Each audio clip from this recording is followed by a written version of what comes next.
Okay, great. Good evening, everyone. Can you please do me a favor? I always do this because I have this homesickness of being stuck at home. Can you all unmute yourself, please? I want to feel like I'm in a building with you there. Oh no, you can't unmute, can you? We've set it up to avoid just that phenomenon, Millie. I'm sorry. But you know what? All the panelists can give you a cheer.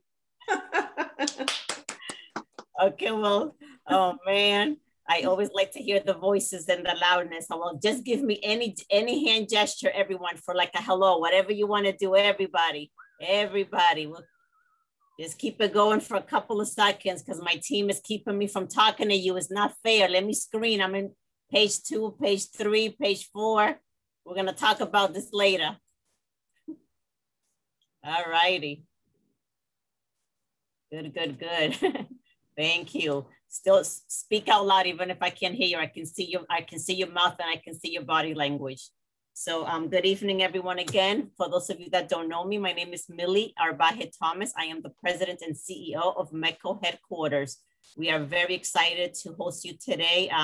It's really an amazing night for us. You know, for those of you that have been following us for the last year, doing a couple of virtual events, this happens to be the largest RSVP that we have received, including from our annual meeting that we had a few hundred people, but this is going high up there in the several hundreds, but 500 people RSVP. So at some point we will see where we land. I always tell Colin, if we get 500, we'll end up with 250. So right now we're at 231, not bad at all. So, but this just says a lot, you know, it says a lot about the topic. It says a lot about the importance. It says a lot about why we need to be having these conversations. One of the things that we are doing at METCO headquarters in the past year is really focusing on something that we are in a position to do. And that something is convening. You know, as METCO headquarters, you know, we have 33 communities, and we have 3,200 children leaving Boston every day to go into these 33 communities. And many times everyone is doing their own thing, focusing on their district and in the community, but METCO headquarters has the ability to do exactly what we're doing tonight, bring us all together every once in a while to talk about, you know, things of importance and to celebrate important, you know, milestones. So this is part of our METCO University. We started METCO University a few years ago. I've been on the job 3 years now, and we started a few initiatives. And one of those initiatives is METCO University. And METCO University is the opportunity to come together, to learn, to build skills, to network with one another, to convene, and to talk about important topics that would make all of us feel invigorated to do something better. This past year, when we did our December event, if you were there, I talked about 3 things, and I'm probably gonna forget what they are, the 3 I's. So be intentional about the work that needs to be done around integration. We may insist that there's change happening all the way around you. Whatever your role is, insist and insist and insist. And then inspired, remain inspired in this work, because, you know, the fear is that we had this hype right now going on around, you know, racial equity and becoming anti-racist people and institutions. But, you know, when the hype comes down, things go back to normal. And we know that normal is not normal, and normal is not good. Okay, so I want to just leave you with those 3 words. Be intentional about your work, insist on things to change, and remain inspired, because this work is here for the long run. So today we welcome you at the beginning of our METCO University series. It's a brand new series that we started. We have a METCO University parenting series. We have for parents of the METCO program. We have a youth series where we actually work with our teenagers from around all the districts to do different workshops. Like yesterday, we did one on financial aid and how to prepare for college. We have an anti-racist racism learning series where we are actually working with our districts to provide trainings and support around changing their practices. And today begins our solution series. And our solution series are opportunities for us to talk with our constituencies about what we can do to make our communities, not just METCO, but our communities better, because we know that the program cannot thrive if we don't have welcoming communities that are not only willing to receive the students in the classrooms, but willing to actually change the communities in which they live, change them around housing, change them around economics, change them around education, all of those things that make some of the basic necessities in life inaccessible for others. So we welcome you today to this solution series. And in the very first one that we are providing out of many other ones to come. What I wanted to do as a quick icebreaker, since I can't hear you, if you can actually put in the chat really quickly, just your name, what town you're from, and just what motivated you to be here. But don't start it, hold on, don't start, stop. Because this is gonna be called a Zoom bomb, so don't start. So your name, your town, and why you're here. It can be one word, it can be two words about why you're here. I wanna learn, I wanna change, I wanna work on housing, whatever it is. So 1, 2, 3, and say it in the chat. Boom, boom, boom. I wanna see a couple of hundred stuff coming in. Wow, you guys are fast. Framingham in the house, look at that. Newton, Needham, a lot of Needham, Wakefield, Sharon, Higham, Brooklyn, Lexington, Wayland, Somerville, okay. Well, we might have to go expand over to some other communities that we're not in yet. I know that our panelists have brought their own crew to follow them. Right, awesome, awesome. Thank you so much. Just keep those coming as we get everything started. I'm gonna go ahead and pass the microphone right now to someone who actually can speak and it's not on silent. So I'm very happy and pleased today to present to you one of my staff members who has been a right hand since months into me starting this job, who has really, really been instrumental in helping me to implement many, many initiatives, many sleepless nights, trying to keep up with all of the things that I want to do for METCO moving forward, and really believing in those things alongside me. And I'm really happy and grateful to have Colin with me, the Director of Communications, Outreach, and Engagement, who's not only responsible for the rebranding of METCO in the last couple of years, and our visibility, our branding, our messaging, but also responsible for finding opportunities and ways to engage our community.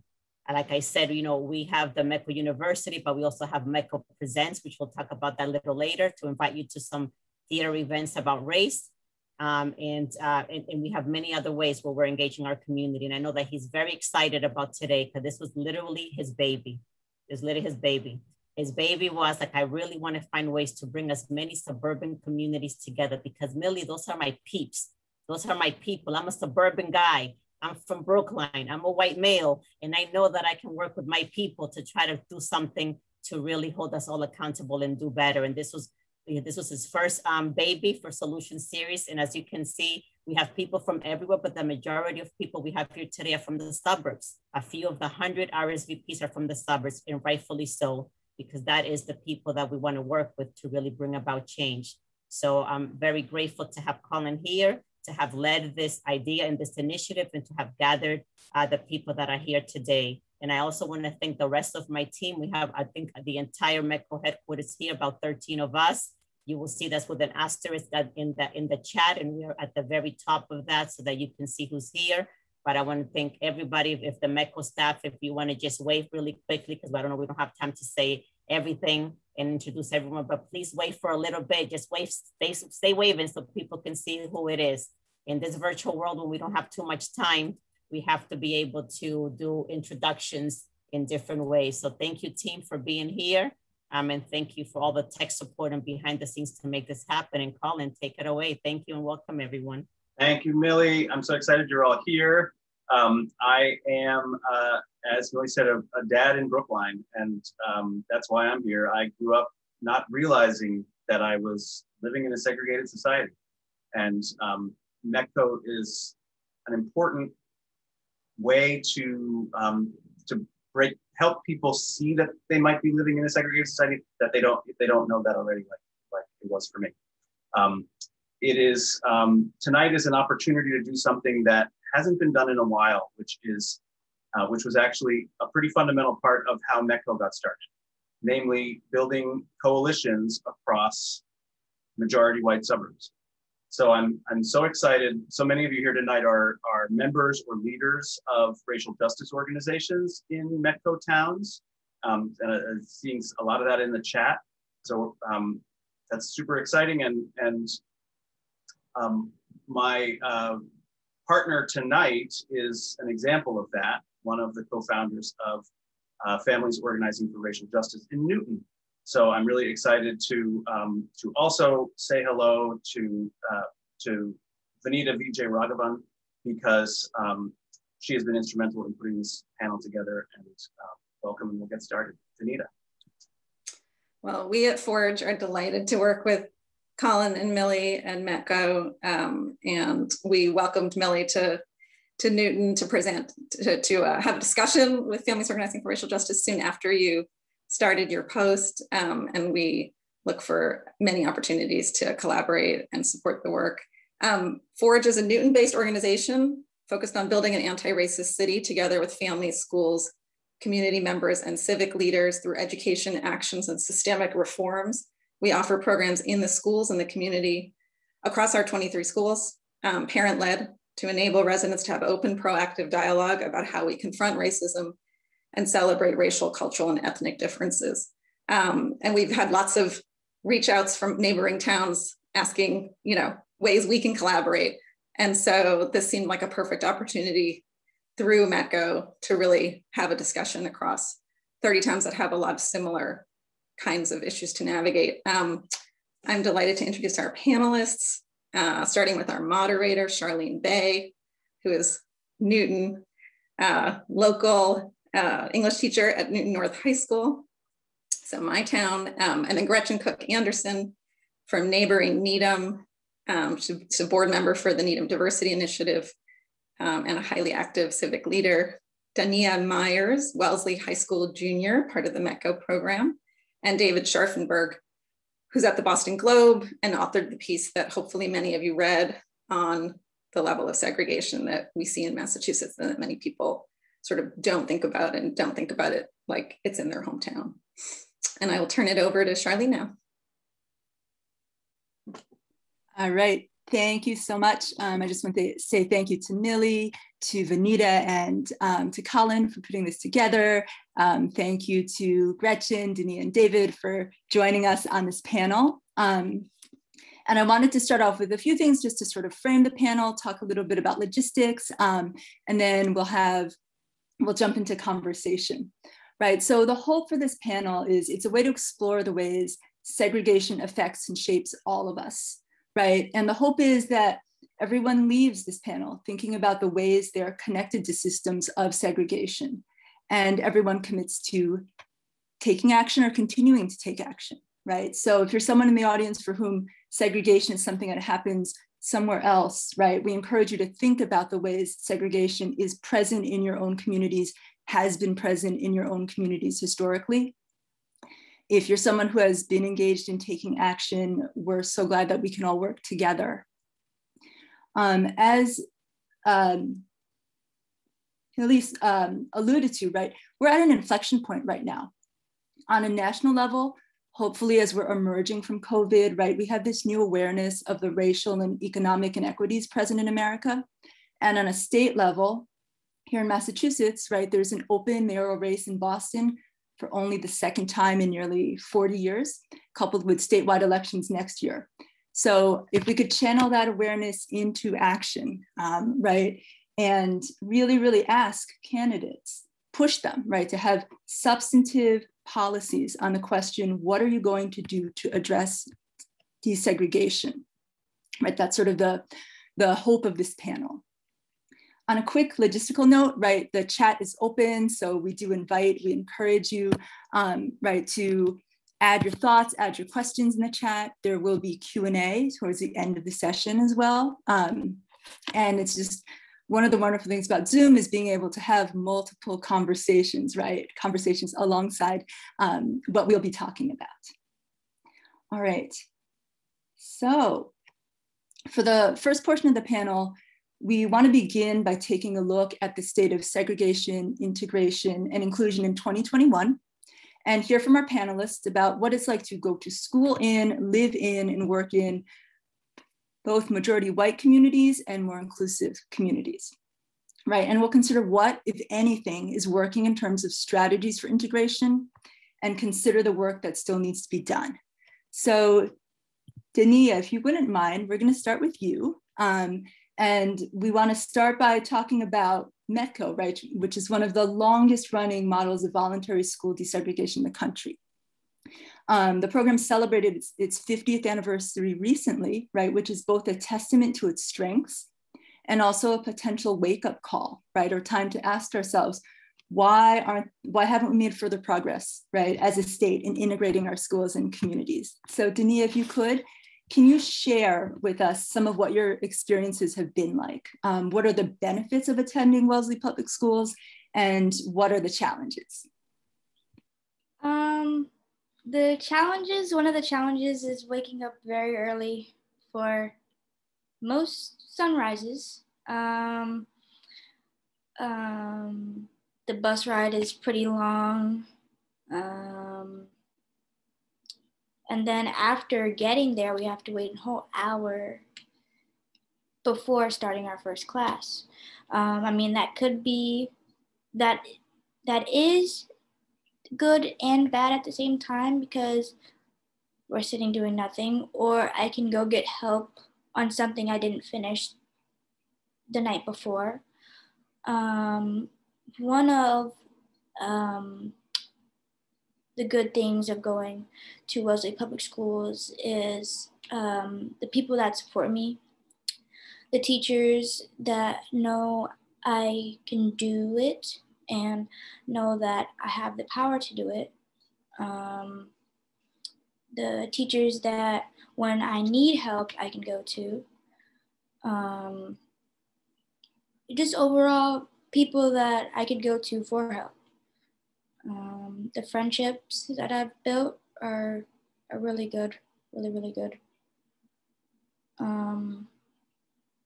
Yeah, just the support, I would say, is really good.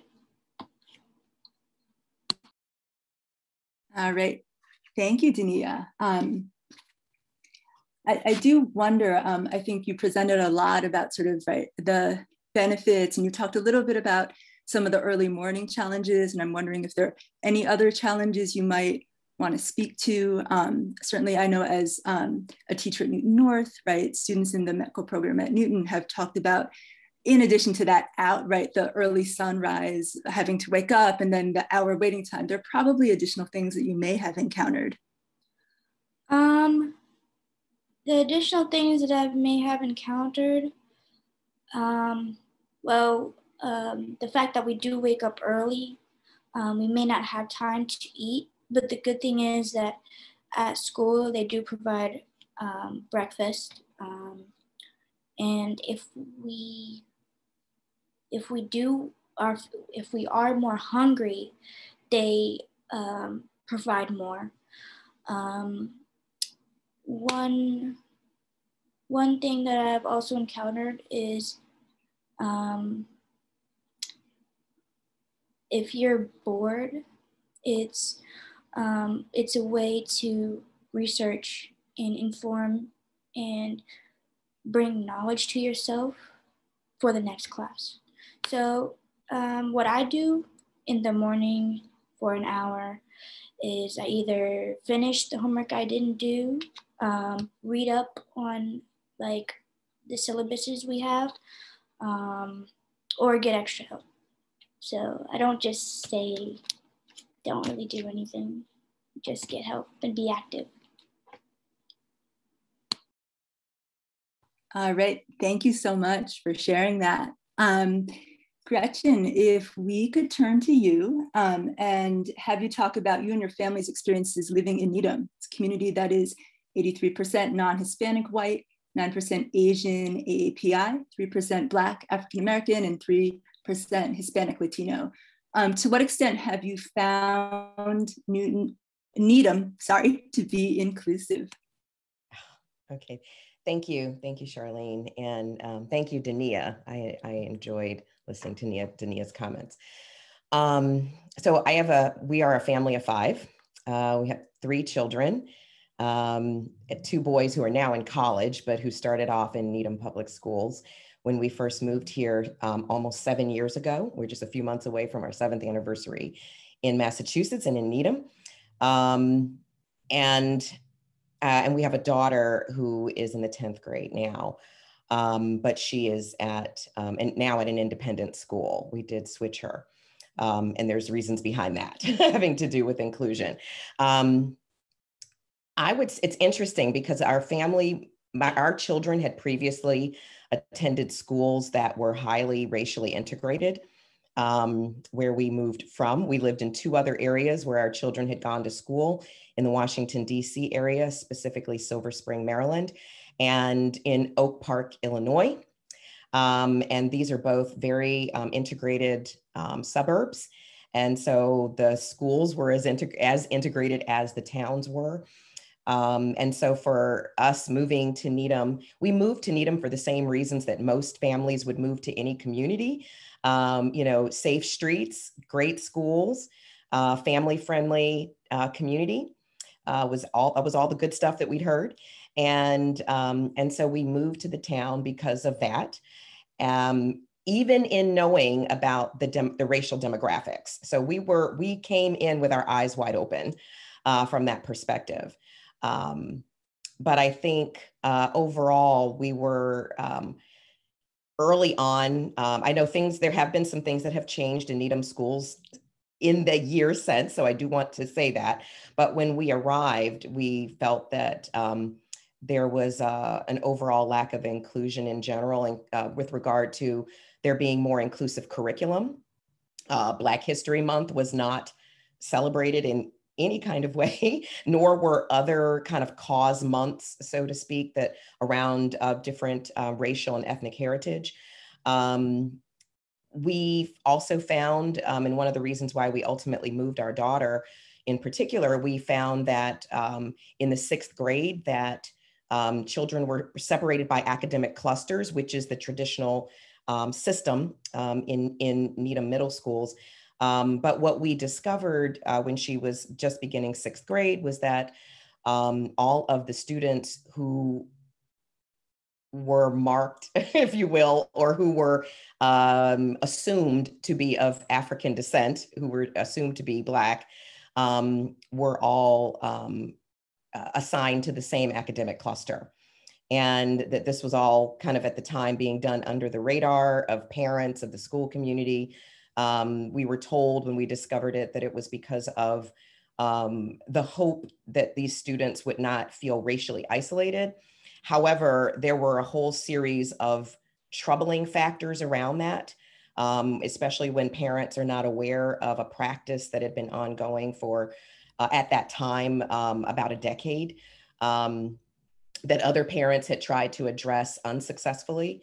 And so once we discovered that, and it was one of the students who actually discovered it and brought it to the parents, we decided that we needed to do something about that because the impact of the practice had some troubling outcomes for the young people, for the students, that the school had not been monitoring or exploring over the years. And so, to make a long story short, we gathered together as a parent community, several of the parents of these students who were both students in the METCO program and families who lived in Needham, who had Black students at the school. And ultimately, we were able to push for a racial equity audit of the entire school district, not just the middle schools, but K through 12.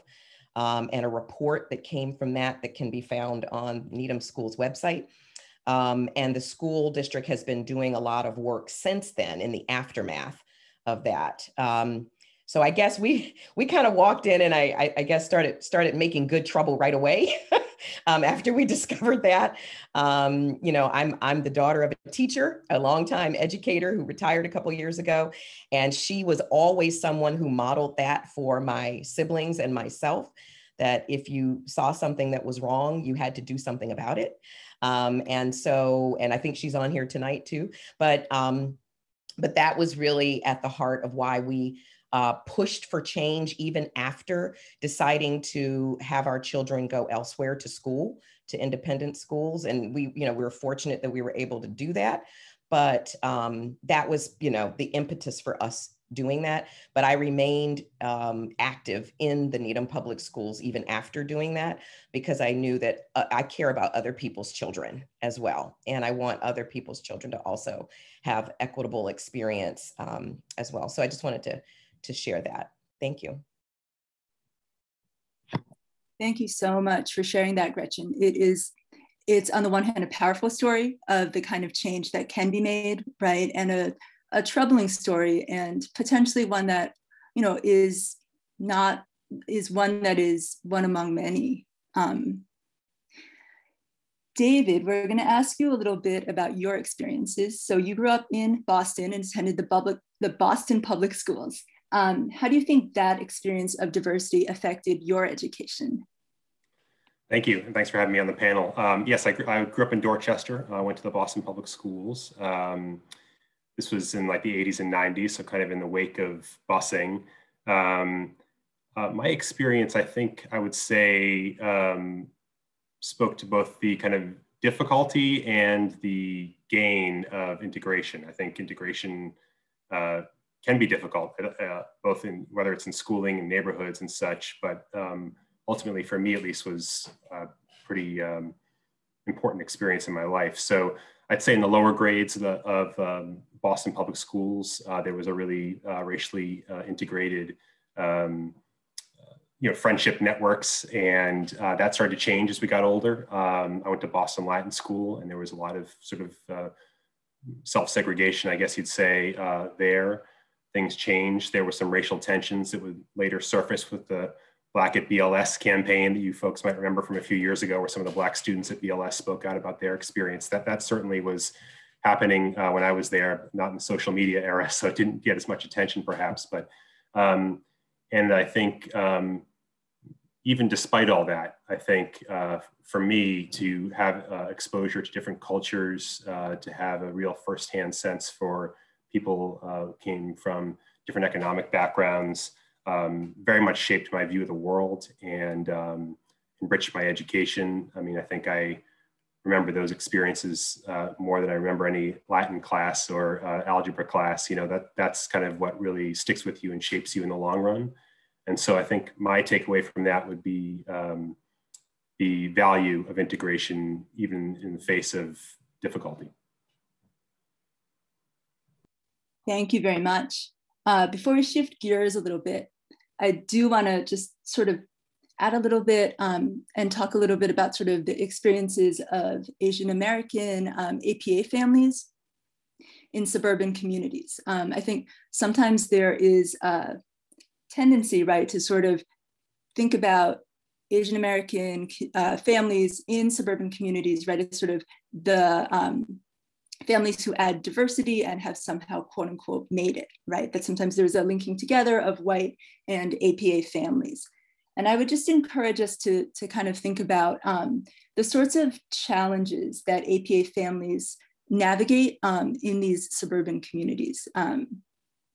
That to begin with, just to sort of think about, there are economic disparities even within Asian American families in these communities.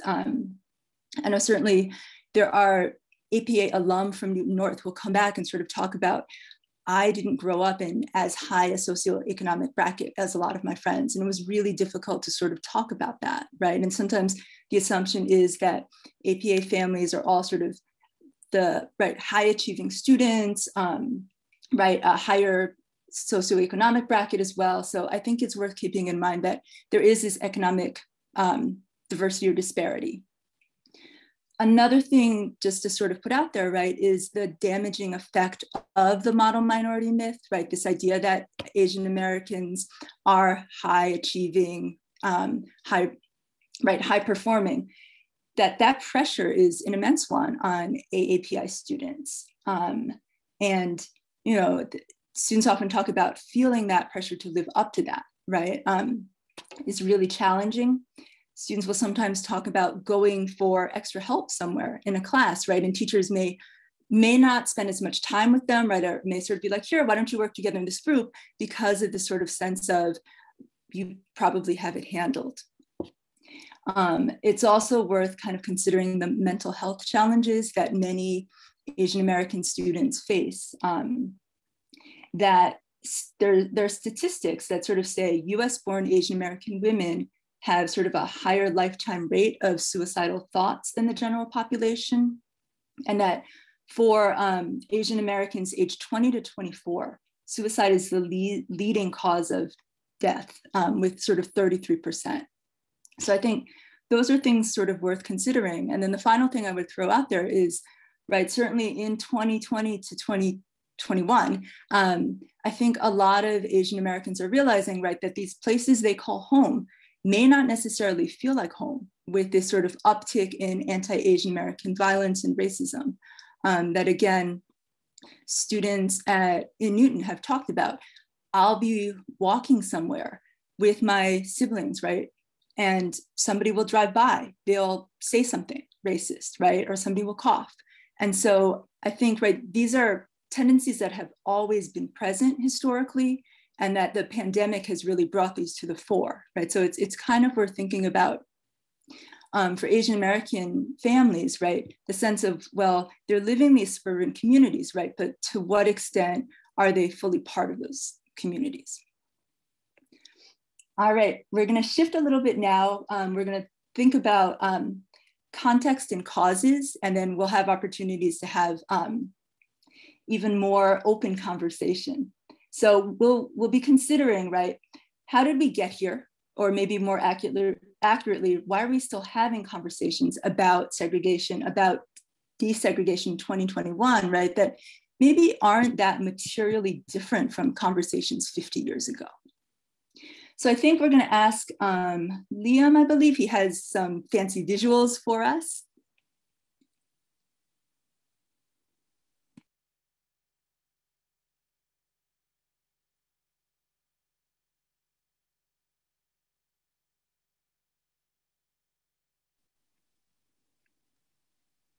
All right, so here is sort of a chart about student demographics in METCO districts. And right now, I'll just put it out there, I'm an English teacher, so staring at charts always makes me sweat, right? So hopefully we can sort of look at the charts together. Oh, Liam is muted.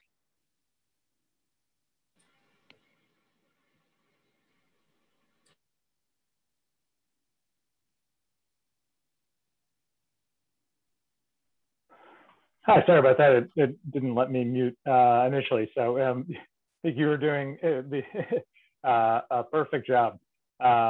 This is just some high-level data from a report that was in David's Boston Globe piece. And the model of it was on a national report called Fault Lines. That was done by a national education research group that was featured heavily in several of the Democratic presidential campaigns and influencing how some of the national and potential federal change is happening. And they really focused in on school boundaries.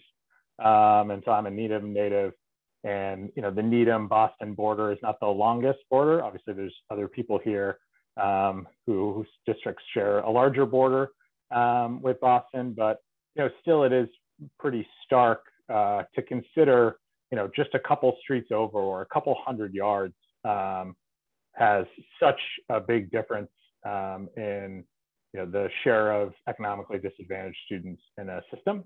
And it's something that at the national level did seem to wake a lot of people up. And for me personally, as someone who grew up in Needham and then returned here with children, really was a stark wake-up call to just think of it through that prism and through other conversations in Needham and hearing what Gretchen said, it really does jump out.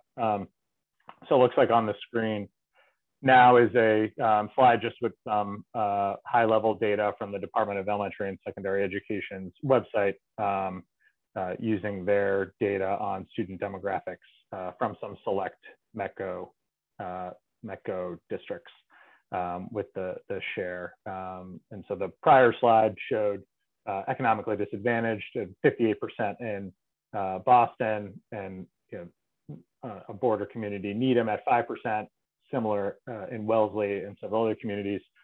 Brookline and Newton are more in the 10 to 11% range on economically disadvantaged, and here you can see the differences in racial breakdown.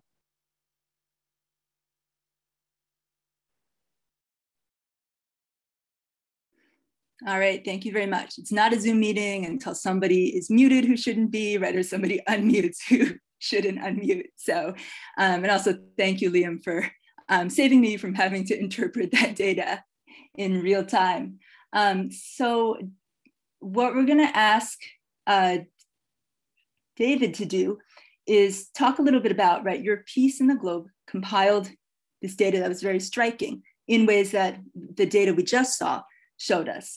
So could you talk to us a little bit about what this data reveals and what you think people might misunderstand about the realities of today? Sure. So Liam, who you just heard, is with a group called Policy for Progress that was launched to look at some of these issues of segregation, among other issues. And his group conducted a poll, which I cited in the story, this past summer, I believe. And one of the questions they asked people, this was Massachusetts voters, was, do you believe that segregation, racial segregation in Massachusetts public schools has gotten better or worse, et cetera? Only 17% of people thought that segregation had gotten worse in the last 50 years in Massachusetts. There's some truth to that. Some of our suburban communities have gotten more diverse, in part because of Asian American migration, which you were talking about, Charlene, to the suburbs, but also just broader growth in immigration in general. Had more Latino folks in the state as well, and you see some of that in these suburbs.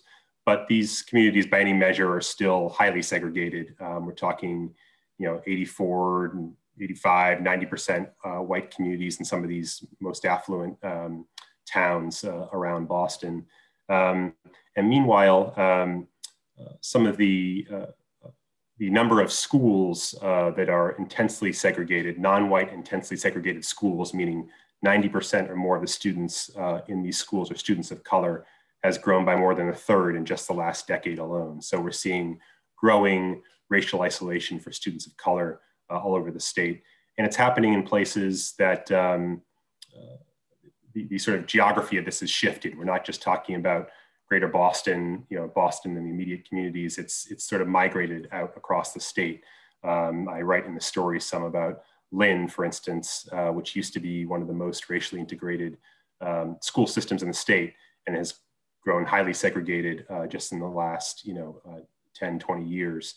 And with greater and greater Latino immigration to the state, we're seeing Latino students growing more racially isolated. This used to be more of a white-black issue in the state, and it's not anymore.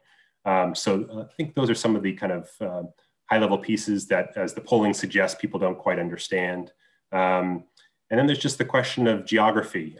We sort of tend to think that these borders between various cities and towns are somehow natural preordained borders. That's just the way life is. But it doesn't have to be that way when it comes to schools. METCO, for instance, has been sending students across those borders for decades now. And in my piece, I write some about Greater Hartford. And for a couple of decades now, as the result of a lawsuit, they have had a series of magnet schools built all over the region, some of them in the city of Hartford itself, some in the suburbs, and students from both the suburbs, largely white and Asian students, and students from the city of Hartford, largely Black and Latino, attend these magnet schools together. So there are ways to cross these lines. We just have to have the political will to do it.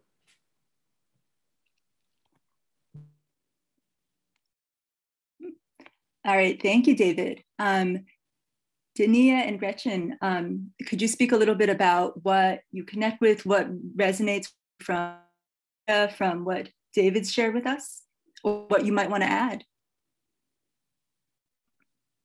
Dania, I'm going to defer to you. You want to go first?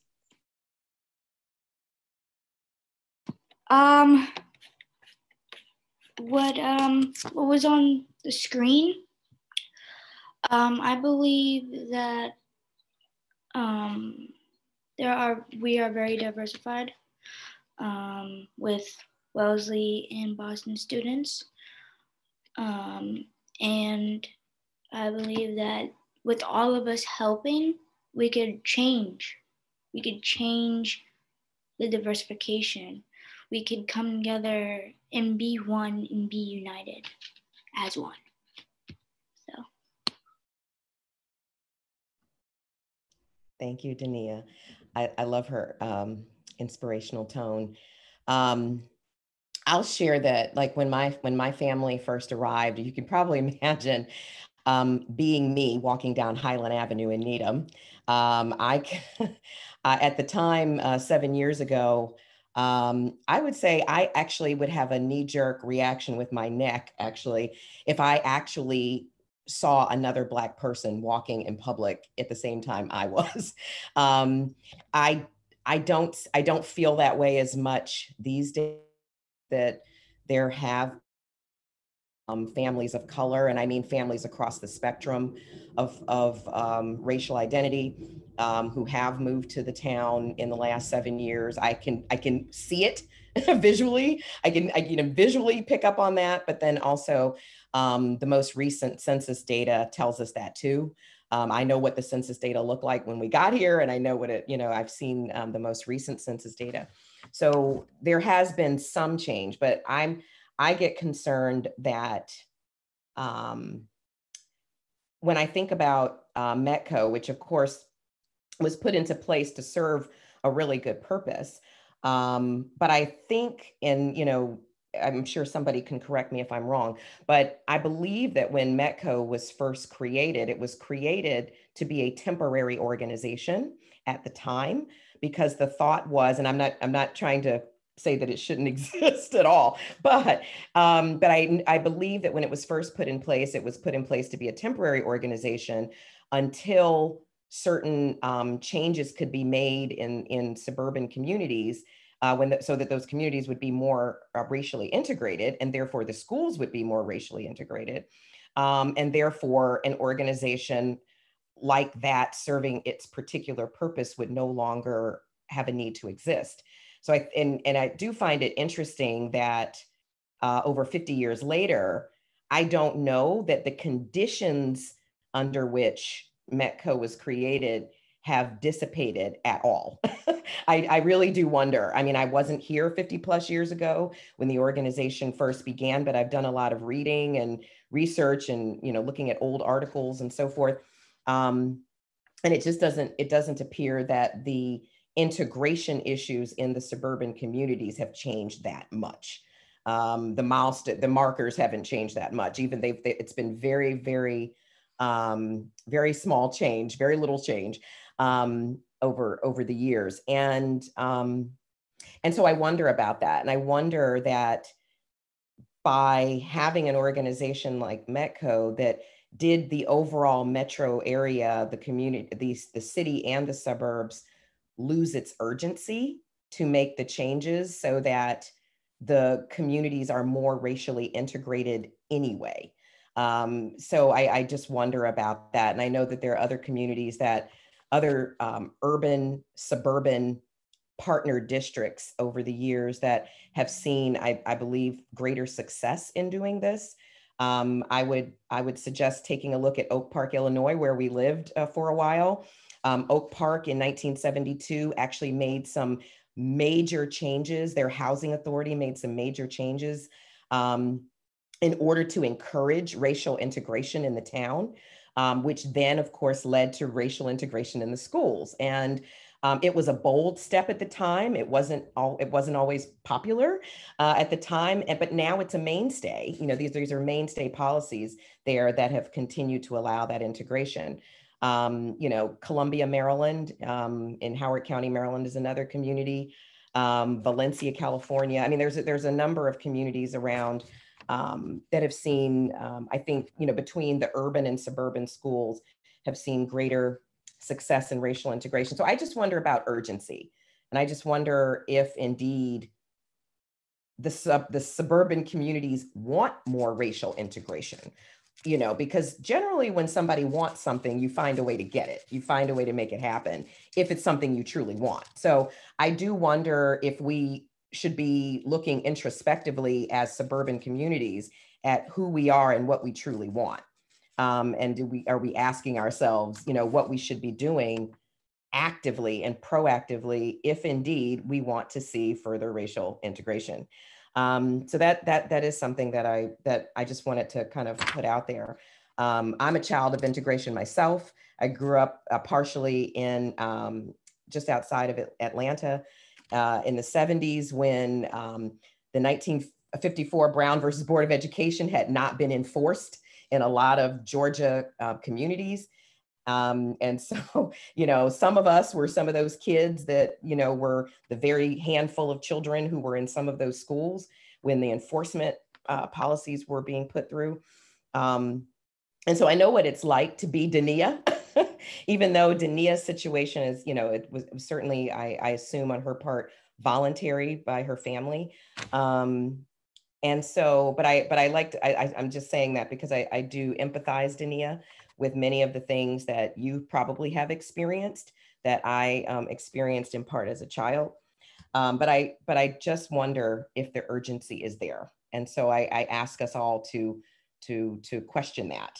And if we don't feel that it's urgent, but we're in a conversation like this one, why do we not feel it's urgent? What are we not doing that we should be doing? So that's just some thoughts.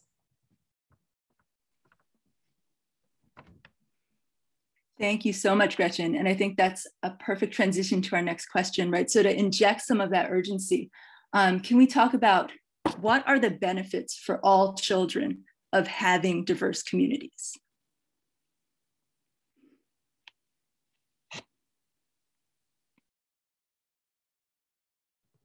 I can speak to some of the, go ahead. I was going to say I could speak to some of the research that I looked at in writing this piece. I mean, you know, the research, there's about a half century of research now that shows that segregated schools are highly correlated with lower academic performance, less college attendance, lower adult earnings for students of color in this country.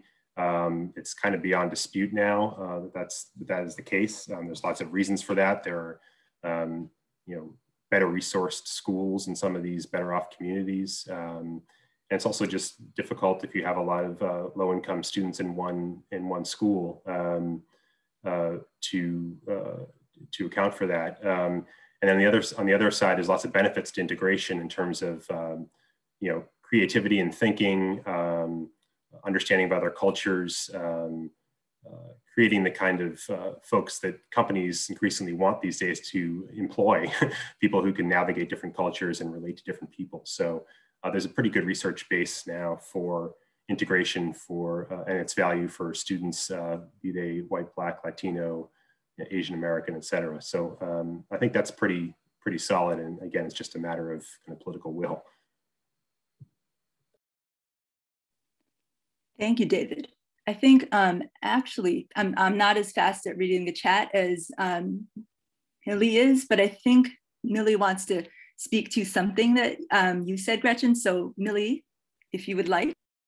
Yes, thank you so much, Charlene. So I just wanted to speak to what Gretchen said about the urgency and about has integration truly happened. And Gretchen, I'm really right there with you. I mean, just because, you know, at least in our METCO communities, just because we're there, it doesn't necessarily mean that there has been significant changes. At least in my opinion, you know, I started as a mother. For those of you that don't know, that's how I started, like 13 years ago as a mother. No, I don't have a child that old. I started with the METCO program 10 years ago. So I was a mother for 7 years before getting on in this job. You know, and the integration part it's really a crisis, just like David actually says in his article. You know, we are there, but we are there. Sometimes I feel like we're there, like, you know, like in a seat, you know, but are we changing the community that we're in? Are we really having that intentionality and that insistence that I mentioned earlier today, and that inspiration to continue to change? And, I wanted to say something really quick that the last time that we had a spike in METCO community, in the growth of METCO communities was when MLK was assassinated. When he was assassinated, we went from like 12 communities to like over 20 communities because there was a sense of urgency for people to respond. We haven't had that sense of urgency again till this summer when George Floyd was killed. After George Floyd was killed, I received at least 8 emails from other districts who said, we're racially isolated. This is a crisis. We want to be part of the METCO program.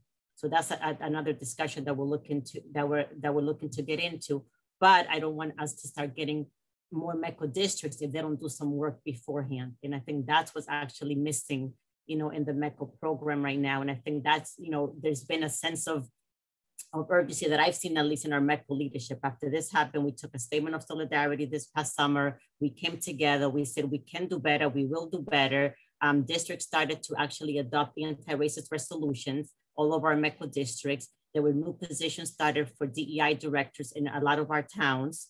And we started this anti-racism roadmap that HQ is actually facilitating, where we're providing actually professional development. We're providing equity audits, just like I saw in the chat. I have Lee Title here, who was one of the founders of the Harvard Rights Program, and he's providing 5 of our districts starting next week, an intense year-long project to look at a problem of practice around racial equity and actually work with the district in bringing about change.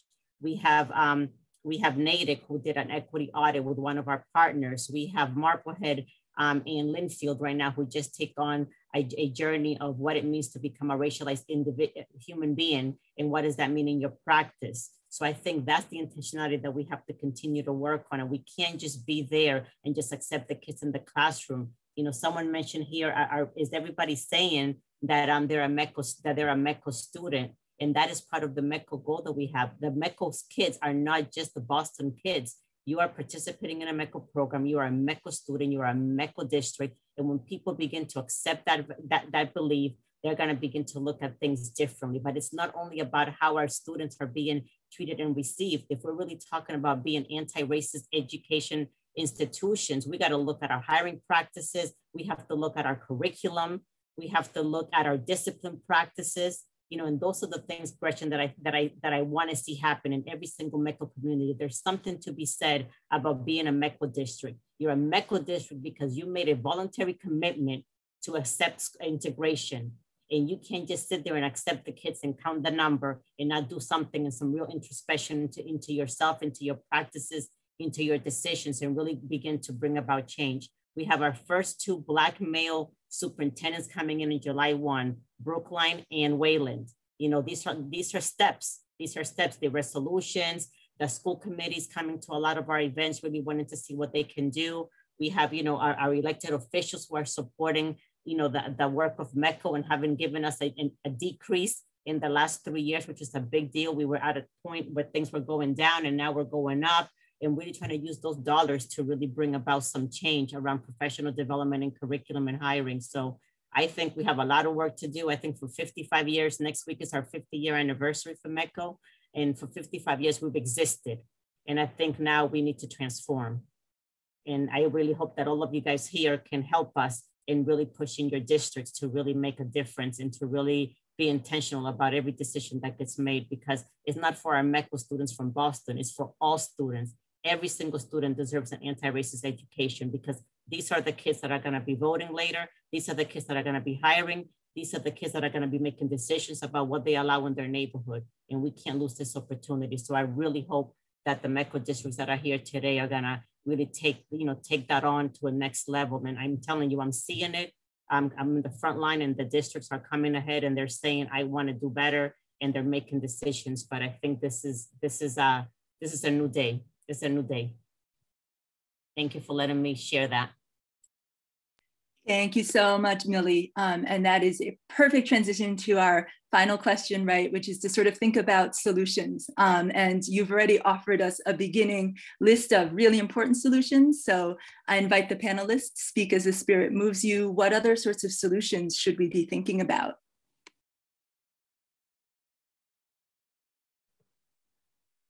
I would say on the, I know there's been some talk in the chat about housing. Some of that is around zoning reform in these suburban communities that allow for more multifamily housing at different rates. But I would also say that it doesn't require just the building of housing. There are other ways to do this. There's a program in Baltimore that I've written about. Take Section 8 vouchers, which are these vouchers you can use to rent an apartment, and talks to these voucher holders, many of them single mothers, and says, here are some communities of opportunity that you could move to. They take them in a van and say, here's a school your kids could go to. Here's the local doctor's office. Here is a local landlord we've developed a relationship with. And you can leverage that housing voucher to housing in a community like this, where there is integrated schools and higher performing schools, and can really change kids' lives, particularly if they move at a young age. There is a small pilot program happening in Massachusetts now, which I see some chatter about in the chat. And so I think growing that in a real way could make a difference, short of building actual affordable housing stock in these suburbs, which we also need to do. And then on the schooling front, an expansion of METCO is possible for sure. All these state reps listen to their local parents and local school boards. If they want to keep their jobs, they have to. So if you want to push for change in your town, talk to your local school board, talk to your local state rep, say, this is something I care about. And you might be able to push change at the state level that way. And a final avenue I'd raise is a lawsuit. That program in Hartford I spoke about earlier, all these magnet schools that have developed, that came out of a segregation lawsuit, desegregation lawsuit.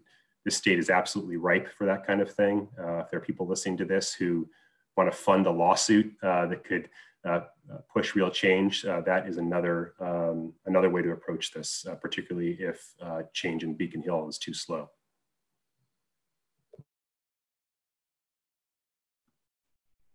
Oh, I'll jump in, I guess.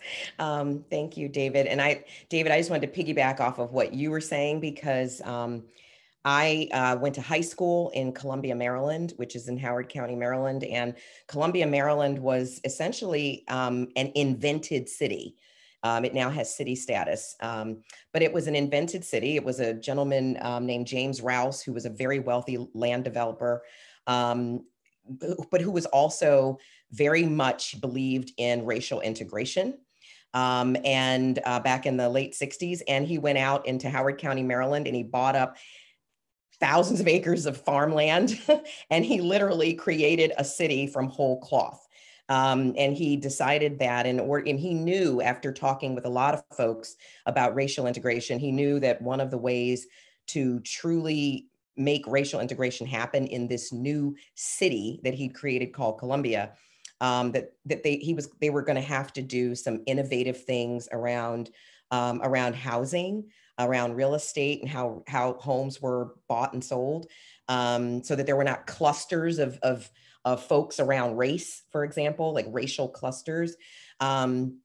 There was a lot of creative thinking that was done in those early days of Columbia, Maryland. There's a lot of information about the town, about the city, actually online, if anybody's interested, studies that have been done and so forth. And there are also a lot of, there are several communities that tried to copy that social experiment of Columbia. There's a community in Virginia, Reston, Virginia is one of them, Valencia, California, which I mentioned earlier.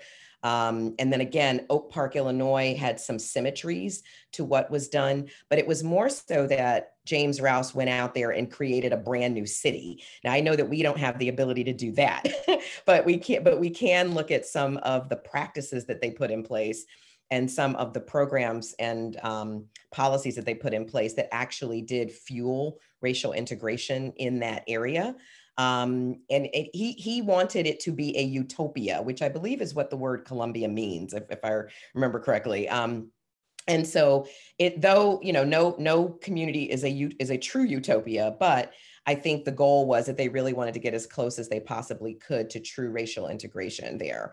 But there were certain things that they had to do. And I think these suburban towns like Needham and Wellesley and so many others, we all have the ability to think creatively and to make hard decisions, like real decisions that are innovative in nature, that that will invite greater racial integration.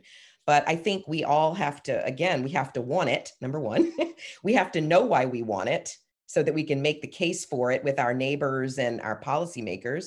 But we have to know why we want it, and then we have to work for it. So I think that, what we've seen is that there have been successful examples around the country. So we don't have to reinvent the wheel even. We can utilize successful cases around the country and take those things that seem like we can emulate them here, and then try them on and see if they work. But I think we still just have to, we have to get into gear. We've got to get into action. And I think that all of us who are voters, I'm going to endorse what David said, all of us who are voters, if this is something that we truly want in our suburban communities, then we have to vote for it. We have to let our legislators know that it's what we want, so that they too will be in partnership with us. And we have to also speak to our school superintendents. We have to let them know what we want. If we want METCO, then you ask for METCO. If you want a school superintendent who will really get on board with matters around inclusion, racial and social inclusion, then reach out to your school superintendents, reach out to your school committees, let them know what you want. And because, we're the folks in the community that pay their bills, if you will. So, I mean, we have a lot more power in all of this than I think people realize, and we can do it.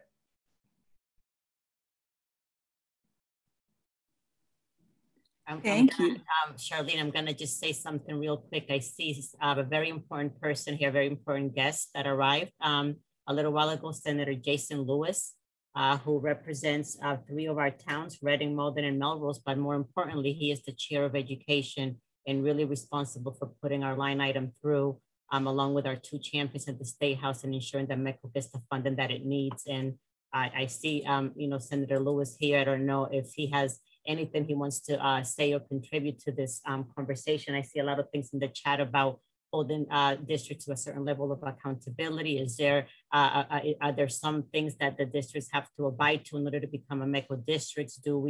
I saw that Jay Kaufman, talked about our school committees doing, a survey around inclusion, to ensure that, we have the right committee members there. But there's a lot of things, that we can think about strategically, moving forward. So I don't know if Senator Lewis, if you want to say hello or say a few words, but as you know, the education is part of the conversation here today, and that's what you're responsible for at the House, at the Senate. So we're really happy for your support, for ensuring this last year that in the middle of a pandemic, we were able not only to get our funding for the METCO program, but even get an increase, which was unreal and almost unimaginable. That we were able to do that. So the State House is really supporting us right now, and want to thank you personally for what you did to make that happen. So if we can pin him, that would be great, guys. Thank you, Millie. Thank you so much. This is Senator Jason Lewis, and it's so great to be with you. And I'm so sorry I wasn't with you from the beginning of the conversation, because it is such an important conversation that you're all having. And I know we also have David Scharfenberg from the Boston Globe, and the piece that ran in the Globe highlighting how segregated our public schools are and how it's become even worse in recent decades was really disturbing and shocking to read. And so we have to tackle this, and lots of good examples, that you've been sharing, and good work that is going on in some of our communities. And there definitely are elected officials, in our local communities and at the state level. I can tell you that really do care a lot about finding ways to better integrate our communities in our schools, and to pursue anti-racism policies.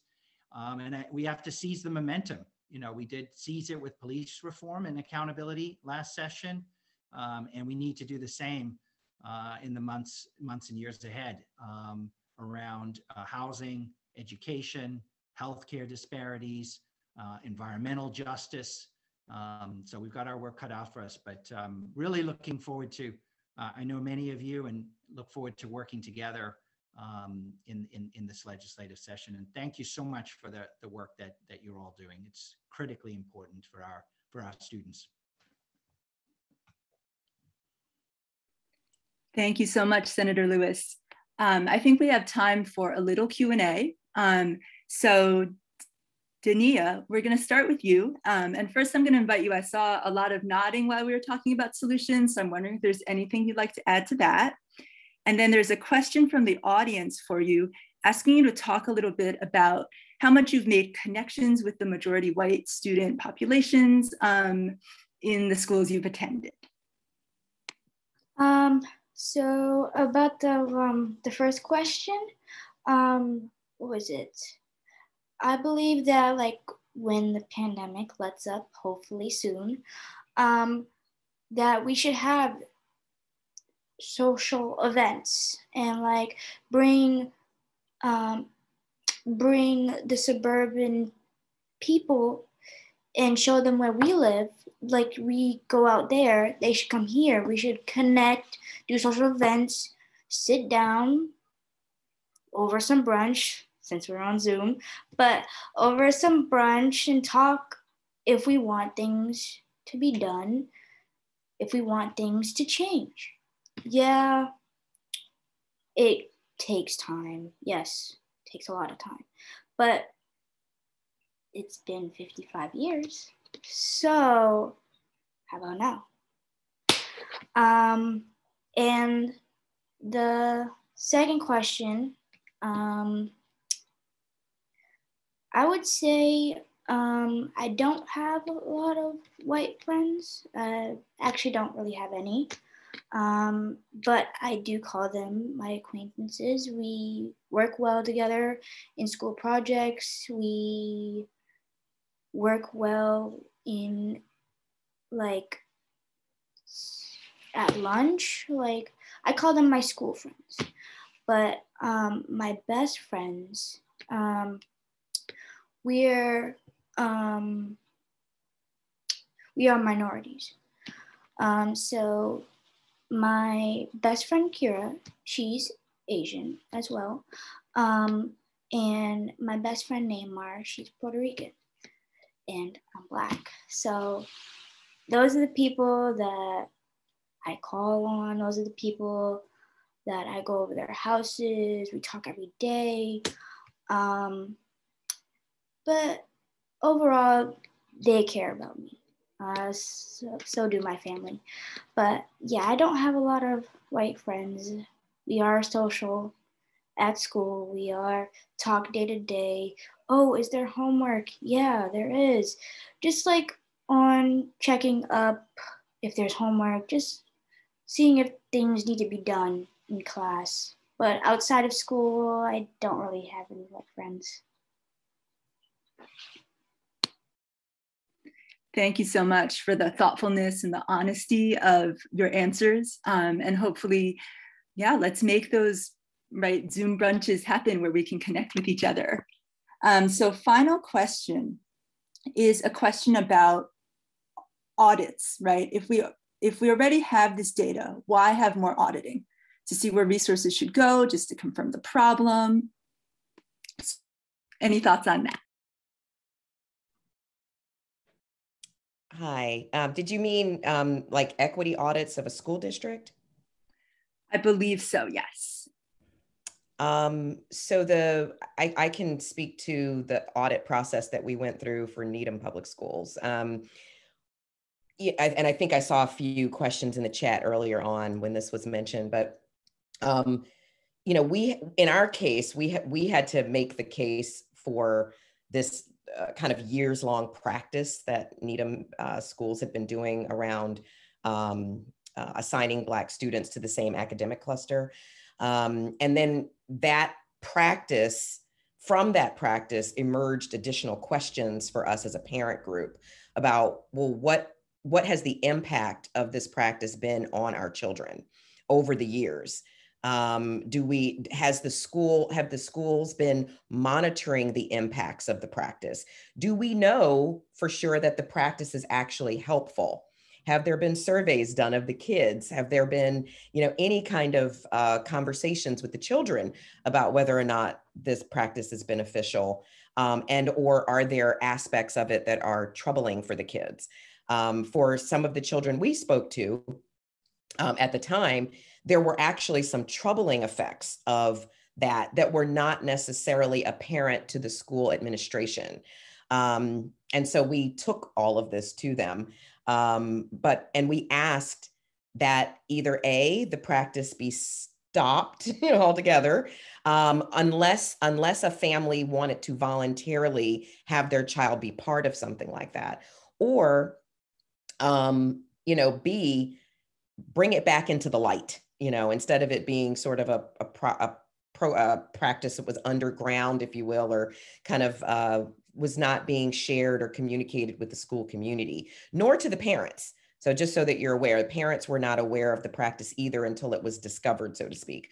So we were able to kind of take this particular issue and then use that as a launching point for requesting an entire audit of the school district, because we knew that if something like this was going on in the middle schools, chances are there were some other practices that might have also been going on in the elementary schools, at the high school level. We wanted to get a broader sense of what are some of the practices and policies that are in place in this particular school district that may be race-based or identity-based in any way. What are those things? And so that was kind of the launching pad for ultimately what turned into our request, wasn't really a request, a demand for the equity audit. And we were, like I said, through a series of events, we're able to get the school district to agree to that. And then we were able to work in partnership with the school district to choose a consultant who ultimately was the one who carried out the audit and the report and who presented to the school district after it was all done. And so it really was a process. We had to be in it long term. It was a marathon and not a sprint. And we had to really make strong cases all along for why we felt it was important that the district needed to look at itself introspectively. And the idea was, no one's trying to say that this school district is not a quality school district that has a lot to offer to a lot of young people. But what we are trying to say is that there are some troubling aspects of the school district that we feel need to be addressed for the kids who people don't tend to think about as much. And those were, the kids of different racial backgrounds as well as socioeconomic backgrounds. So there was a whole process there, but that audit, there were a series of questions. And if you're part of a group, a parent group working in tandem with the school district, you have the ability to weigh in on what kinds of questions should be addressed in an audit. What are the things you're curious about? What are the data points that you want to know that you may not know, or that may not be apparent to those of us in the public? And then you ask for what you feel that you need. So it was an entire process, but at the end of it, there was so much that came to light that was going on in the district, both some of it good, some of it troubling. And so, and it was compelling enough that the school district has put in place a permanent administrative body of administrators, faculty, members of the community, kind of a permanent group that kind of oversees the execution of a lot of the recommendations of that report. So it can be done. So if anybody's interested, I'm happy to share more offline after this is over. But it was a process that we had to be willing to be committed to, and that a lot of families in the community are still committed to as the community moves forward on this. Charlene, I want to add something regarding what Gretchen said. There is a current research happening right now. Somebody actually just asked me that on the chat, but we have a research going on right now for the METCO program that's going to be extremely intense. The largest and the most involved research in the history of the METCO program is run by an economist professor out of Tufts University. Her name is Elizabeth Citron. I asked Colin if he can find the invite, or if you can call in for her upcoming event.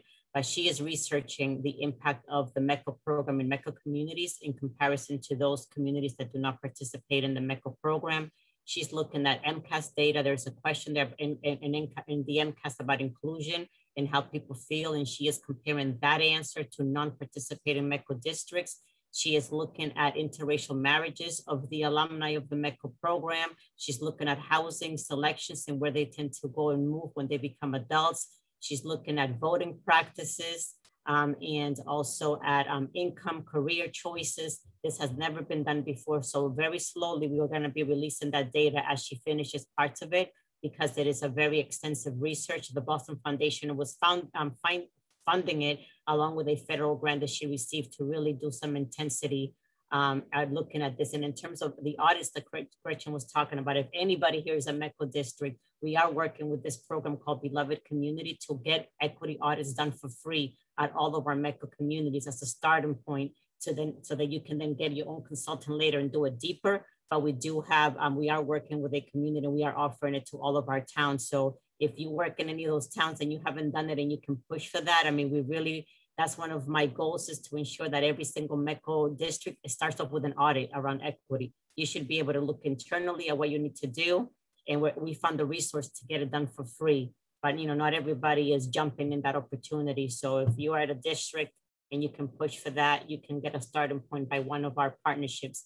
In addition to what we're doing with the professional development with Dr. Lee Title, we're also doing free equity audits too. So we are trying to do things to turn things around in our METCO towns by providing all the resources that they need to pay attention to things like this, by making it super easy and accessible. That research is coming, and it's going to be extremely exciting to see 50 years worth of history. And she's looking into all the alumni patterns, and also at the patterns of the school system that participate versus those who don't. And her name is Elizabeth Citron from Tufts University. And she's already doing something right now next month about the impact of the METCO program on suburban students. She already did some research on that and found that there was no negative impacts at all about to the suburban students by having METCO students there, because obviously the opposition was saying by bringing METCO students to our towns, there's some negative impact on that. And she researched that and found that there was no negative impact at all. So those are, things that we're working on as well. I wanted to just share that. All right, thank you so much. I recognize we're approaching the 9 o'clock mark. And so I think we're probably gonna have to put a pause on this conversation for now, but obviously it's a conversation we're gonna carry out, right, to the different communities we move through. So I wanna end my portion by just asking everyone to fill your screens with visual noise and give the panelists a round of applause. Thank you so much for this wonderful conversation. Thank you, thank you. And I'm gonna pass the mic to Colin. Can make actual noise. That's great. So I get to just bring us back to METCO for a second. As Millie mentioned, we have the opportunity to convene. That's sort of most of the work of METCO day to day is happening in the districts with the METCO directors and the METCO staff and all of the teachers and parents and communities. But what we can do at the Boston office is look out at these constituents that don't often get to connect. The Boston students and families who entrust the suburbs with their children's education, the suburban communities, the people like me who have the kind of electoral power to influence our school districts, and of course, the hardworking administrators and teachers in the center. And what we really want to try to do is ask everyone to see where they are in this map and to align ourselves to making a change toward this vision. And the vision, as we're articulating it, is that every student in a METCO district, as Millie said, not every quote METCO student, not every Black and brown student, but every student whose district partners with METCO will experience an inclusive, equitable, and anti-racist education. That means more than just a diverse education. It means an education that is dismantling the white supremacist mythologies that we've all grown up with, and helping each of us become Americans who are working to end racism in this country, in our towns, in our communities. So thanks for being here. If this panel tells me anything, it's that none of us in our racial justice groups can make this change on our own, that being able to make this change together is what's going to make it work. So I urge you to connect with Forge, with METCO. There's take a screenshot of this or take a picture for some good upcoming events to check out that we just happen to have noticed or that have been related to some of our panelists. There is a lot of dialogue happening and a lot of work happening. Do stay involved and keep the conversation going. You're going to get an email from METCO with a couple of key links that were dropped in the chat, as well as a survey. We'd love you to let us know how you like this event. And also let us know if you would like to be a part of this METCO effort. We are assembling working groups. We're assembling teams from across these districts to be a part of the campaigns, the advocacy, the organizing, the learning that we're all going to do together, and make this a really a pivotal and historic moment, just as it was in 1966 when METCO was founded. So with that, I thank our amazing panelists, Charlene, David, Dania, and Gretchen. That, we can make some noise. And I thank Millie, and I thank Vanita for helping to put this together, and Liam for providing us with that fantastic data as we started. Best this evening, have a good night. I will now play us out.